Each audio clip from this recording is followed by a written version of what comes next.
Bienvenidos a todos y a todas a este ciclo de entrevistas COVID-19, desigualdades y políticas públicas distributivas. Soy Roxana Mazzola, coordinadora académica del Diploma Superior de Desigualdades y Políticas Públicas Distributivas de la Flaxo, sede Argentina. Este ciclo lo organizamos con la Claxo y también junto a la FES. Nos acompaña acá Arturo Trinelli, quien es tutor del diploma. ¿Qué tal, Arturo? ¿Cómo estás? Hola Roxana, ¿cómo te va? Gracias por la invitación y por la posibilidad de participar en esta entrevista en el día de la fecha. Bueno, nos acompañan en el día de hoy Juan Grabois. Juan Grabois es abogado y un referente territorial y fundador del Movimiento de Trabajadores Excluidos y de la UTEP, de la Unión de Trabajadores de la Economía Popular, que la idea es poder conversar en el día de hoy un poco acerca del impacto que vienen teniendo todo lo que hace a la agenda del COVID-19 en la desigualdad que uno ve en las barriadas más concretas y en los sectores populares, pero también pensar un poco con vos, Juan, cuáles son las diferencias que hay de este impacto para los sectores populares y para los sectores más pudientes, ¿no? Y por ahí la idea de charlar sobre esto, si vos nos podrías relatar qué es lo que venís viendo en base a tu experiencia. Lo primero, por ahí contar la realidad como la venimos viviendo algunos militantes sociales en las distintas barriadas de la Argentina. Primero destacar que hay un ejército invisible de solidaridad y de tejido comunitario entre los más pobres que permite que en nuestro país, donde hay varios meses de cuarentena, que han impactado muy fuerte en la gente que vive al día, es decir, los que trabajan en lo que nosotros denominamos economía popular, que no tienen un salario fijo, por lo tanto se quedaron sin ingreso, con una ayuda que no terminó de llegar del todo bien, que es el ingreso familiar de emergencia, y con la asignación universal por hijo, que es otra política importante, pero que no abarca a toda la población, y sin ese tejido comunitario que aguantó la desesperación y el hambre en los barrios más pobres, no se hubiese podido sostener la cuarentena, y sin sostener la cuarentena seguramente hubiésemos tenido niveles de mortalidad como en países vecinos de América Latina. En general, en el pueblo pobre hay una concepción de la vida que se ha perdido en los centros cosmopolitas, es decir, cuidar la vida del abuelito, de la abuelita, que vive en la casa, que no está en un geriátrico, una casa para personas mayores, y que todos los compañeros, compañeras saben que son los más vulnerables en caso de que entre el virus en las barriadas.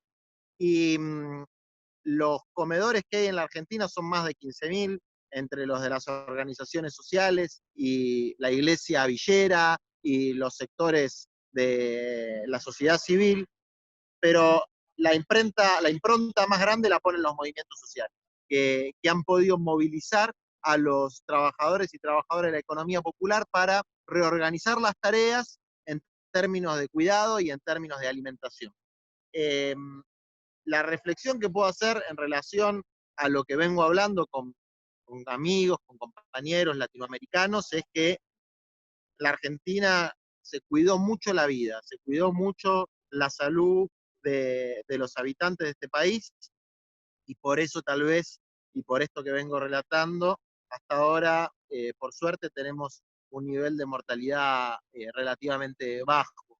Y por otro lado, que en nuestro pueblo hay, en relación a esto, un nivel alto de conciencia, sobre todo en los sectores populares, de la importancia de cuidarse, ¿no? Eso por ahí va un poco la reflexión en ese sentido.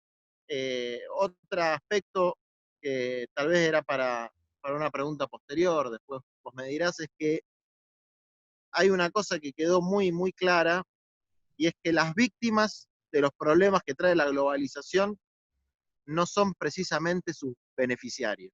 Es decir, los que más sufren las catástrofes de la globalización capitalista, migraciones, cambio climático y ahora las pandemias, son los sectores populares que tienen peores condiciones de vida, que no se pueden encuarentenar en su casa, porque tienen una casa muy pequeña, muy precaria.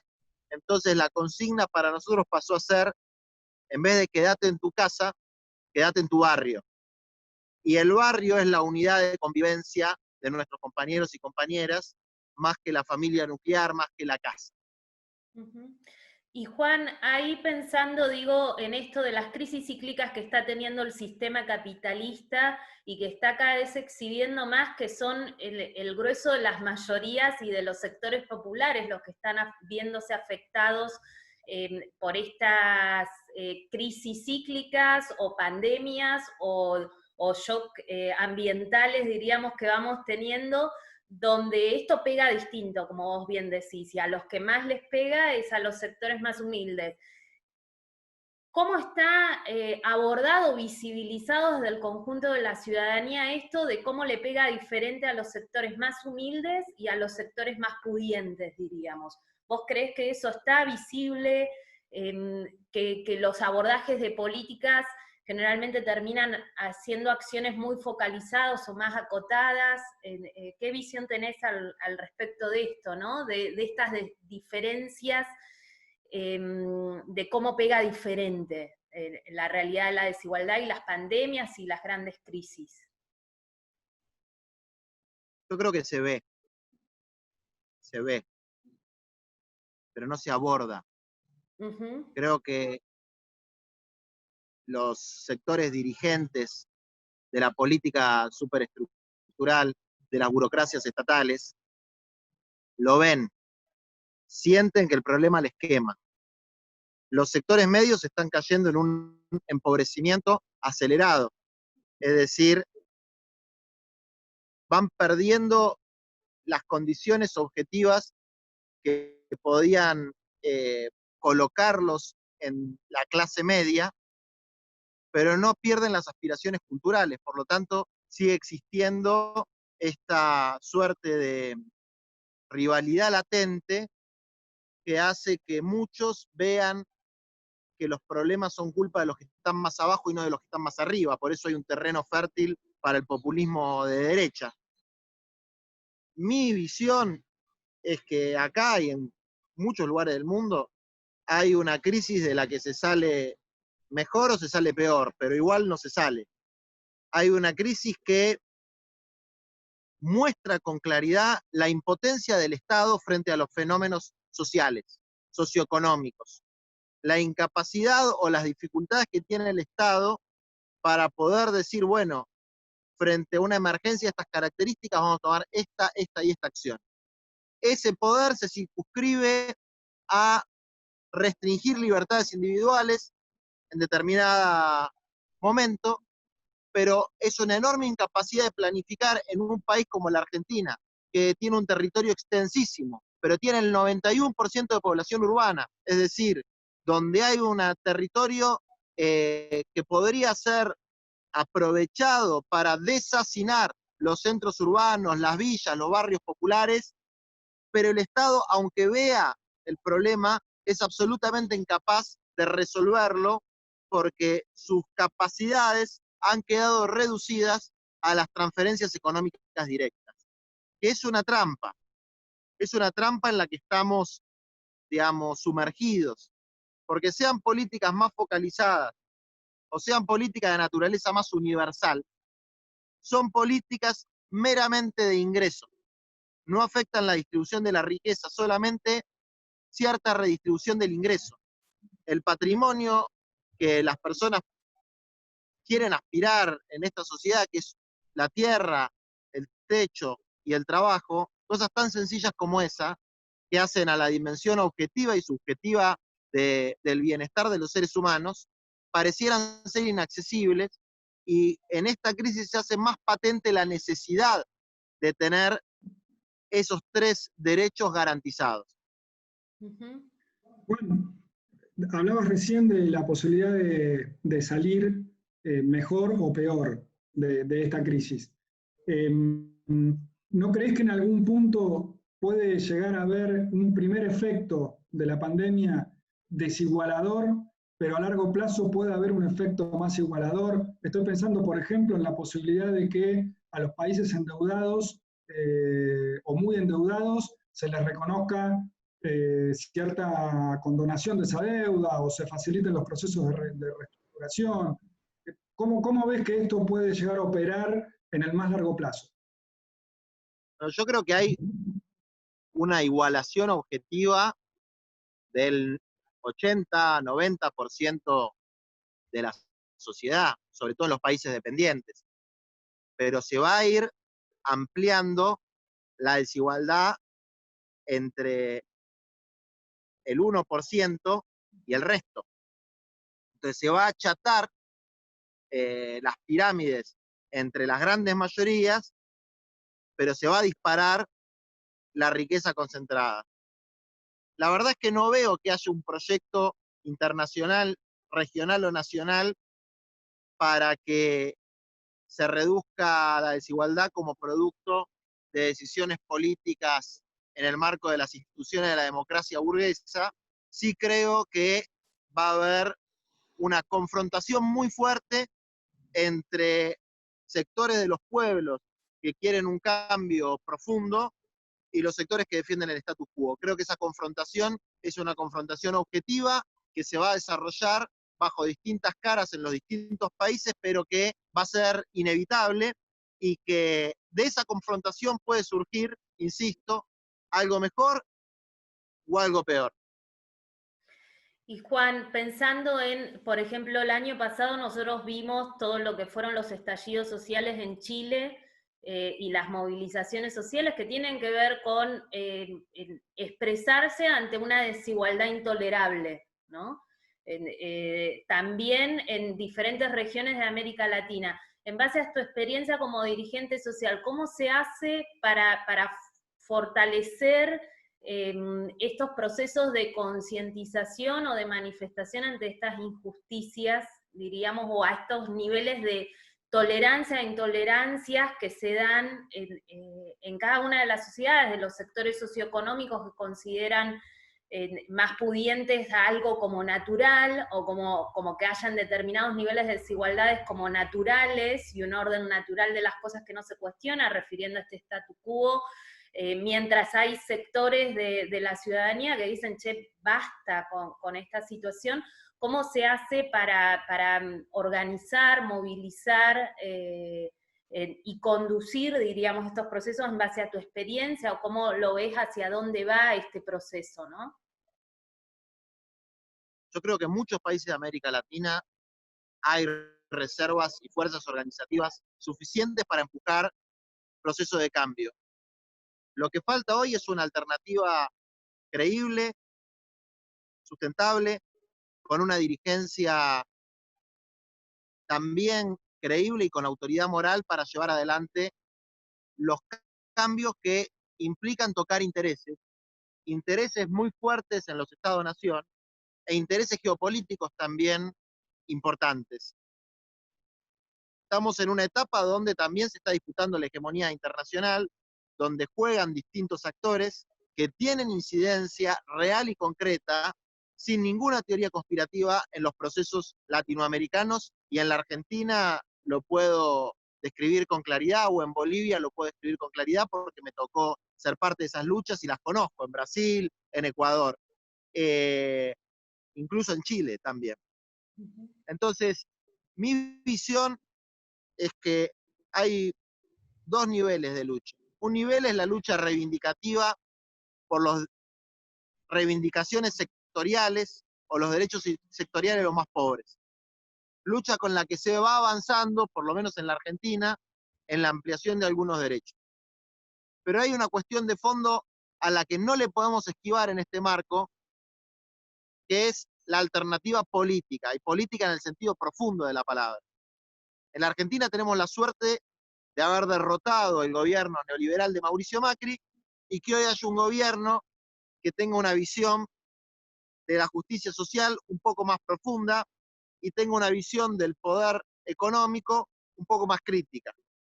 Sin embargo, todavía no se vislumbra una alternativa que entusiasme, que enamore y que movilice al pueblo con un sentido positivo y no con un sentido negativo. Es decir, hoy tenemos oleadas de protestas sociales que dicen basta de esto, pero no tenemos una oleada de movilización que digan sí a esto, avancemos por este camino. Y en eso falta construir, desde la teoría y el pensamiento, y desde también la conciencia de nuestras sociedades, de nuestros pueblos, porque son dos cosas que van de la mano, digamos, sin una alternativa teorizada, sin una alternativa que tenga una orientación intelectual, la praxis de nuestras organizaciones queda muy reducida a las demandas sectoriales y a las movilizaciones de naturaleza negativa. Sí, eso me parece muy claro cuando hay algunos trabajos que han hecho reescribiendo a Gramsci, pensando en las frases de cuáles son las que tienen capacidad de unir en una agenda más global, como frases que se han planteado en Estados Unidos de somos el 99%, en el sentido que somos el 99%, que no nos llega nada de toda esta concentración económica o crecimiento económico que se apropia el 1%, ¿no?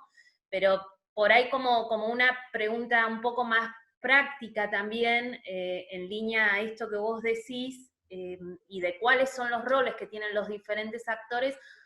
Una, ¿cuál vos crees que es el rol más académico para aportar en estas agendas y ayudar a construir esto? Y otra, ¿cuáles son, en términos de políticas públicas concretas, cuál debiera ser la agenda de políticas públicas no solo distributiva, sino también redistributiva, que integra esta agenda de techo, tierra y trabajo que tanto vienen promoviendo desde la UTEP y que vos venís liderando en Argentina y a nivel latinoamericano para que se discuta un poco esta agenda, pero llevándola más en concreto, ¿no? Bien. Antes quería hacer una aclaración. Yo creo que la cuestión del 99 y el 1% tiene un matiz, que es que hay un colchón en el medio. Digamos, la clase viajera, la clase globalizada, los que tienen acceso al turismo, son un 20% de la población mundial. Es mucho, no es poca gente. Es decir, los intereses de la civilización capitalista, los intereses materiales, no están únicamente asociados a esta minúscula porción de la sociedad, sino que también existe un sector que accede al consumo y que se resiste a los cambios porque ve los cambios como perjuicios y no como potenciales oportunidades. Este es un tema que creo que hay que trabajar y abordar, sobre todo, y con la academia de la mano, desde el punto de vista del futuro, de tratar de salir de la lógica de lo individual y ver y visibilizar la cuestión sanitaria y la cuestión climática, que son aspectos que pueden sensibilizar a ese sector más que la cuestión social. En relación a la pregunta que me haces, yo creo que falta la teoría revolucionaria. Está la perspectiva, y aunque parezca paradójico, esa perspectiva tiene un vocero fundamental que es el Papa Francisco. El único que ha subido la vara a punto tal de que plantear que los problemas de este mundo son estructurales y son integrales y no se resuelve con políticas públicas, porque el marco socioeconómico impide que las políticas públicas tengan una profundidad suficiente para transformar la realidad al nivel que necesitamos, hoy solamente se escucha al Papa Francisco. Entonces creo que en el pensamiento académico, intelectual, hay un exceso de diagnóstico y una falta de pensamiento creativo e integral de las alternativas. Dicho esto, ¿para qué sirven las políticas públicas entonces? Sobre todo para los sectores populares. Bueno, desde luego para mejorar la existencia material, eso queda fuera de discusión, pero también para construir lo que nosotros llamamos el poder popular. Es decir, las políticas públicas tienen que integrar los procesos de organización comunitaria. Si se sigue profundizando esta idea de que el Estado está en un lugar, el ciudadano está en un lugar, y hay un vínculo donde no está mediando la comunidad organizada, mi visión es que eso es pan para hoy y hambre para mañana. Salvo, insisto, que haya transformaciones estructurales en el Estado y en el poder y en el sistema sociopolítico internacional. Cuando digo construir poder popular y fortalecer la organización comunitaria, el programa de Tierra, Techo y Trabajo tiene esas dimensiones, porque implica la redistribución de la población en el territorio, la revalorización de la agricultura familiar y campesina, la construcción de nuevas urbanizaciones que tengan la perspectiva de permitirle un techo digno a las millones de personas que viven en barrios populares, y la construcción de una economía popular con una lógica colectiva y una productividad alternativa a la productividad que plantea el mercado capitalista. Juan, ¿qué experiencia podrías contarnos rápidamente de otras luchas que se han dado en otros países y cómo imaginás que el impacto de la pandemia está afectando a los sectores populares de los países de la región? La primera parte de la pregunta no te escuché. ¿Qué experiencias nos podrías contar de casos que conocés de otros países? Mencionaste Bolivia hace poco, bueno, y de otros países de la región. ¿Qué experiencias más reveladoras en ese sentido podrías contar brevemente? ¿Y cómo crees que la pandemia está generando desigualdades en los sectores populares de otros países? Mira, yo creo que lo que puedo transmitir de las experiencias es que en la oleada refractaria al ideario neoliberal que hubo en América Latina, hay un montón de aspectos progresivos, pero creo que hay que recalcar uno de los problemas clave que hubo, que fue la falta de una integralidad verdadera entre las políticas de Estado y las organizaciones y movimientos populares. Bolivia, que era el caso más avanzado en ese sentido, la cuasi estatización del movimiento popular le quitó capacidad de movilización para defender sus conquistas. Y tuvimos un golpe cívico-militar con bastante poca resistencia, en un país que hizo cambios muy profundos, más profundos que el resto de América Latina, porque había un componente étnico y cultural fuertísimo. Pero lo mismo podríamos decir de Brasil, de Argentina y de Ecuador. Es decir, hubo una cierta visión estadocéntrica, pero el Estado tampoco resolvía todo. Entonces, ahí hay una clave para una nueva etapa, una nueva ola de luchas contra el neoliberalismo que hay que resolver, que es el vínculo entre la superestructura política y la base organizativa del pueblo. Las experiencias concretas de políticas públicas, construcción de poder popular, yo creo que las más movilizadoras son las que tienen que ver con la vivienda, con el territorio, con la agricultura familiar, desde luego, desde el ejemplo de los sin tierra en Brasil y de las comunas campesinas en Bolivia, indígenas, hasta el ejemplo de los movimientos sociales, la economía popular en la Argentina.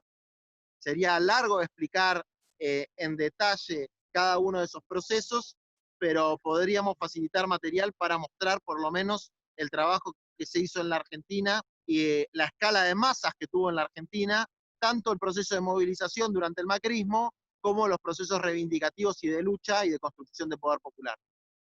Bien. Juan, muchísimas gracias. Me quedo con este mensaje final de la agenda que queda por delante en términos de cómo se construyen canales institucionales que no sea solo el Estado, sino que se vislumbre la apropiación social de las luchas que se reivindican desde los territorios, ¿no? Y ahí también teniendo presente otra cuestión que me parece que está bastante invisibilizada en muchas agendas, que son las juventudes y las adolescencias, ¿no? Que tampoco tienen derecho concreto al voto, por ejemplo, y es otra de las tantas cosas que hacen que nuestras agendas queden muy desancladas del conjunto de demandas sociales y del sostén, sobre todo, que requieren a lo largo del tiempo para no llevárselas puestas de un día para el otro, ¿no?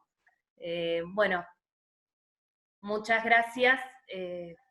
Gracias a ustedes. La seguimos.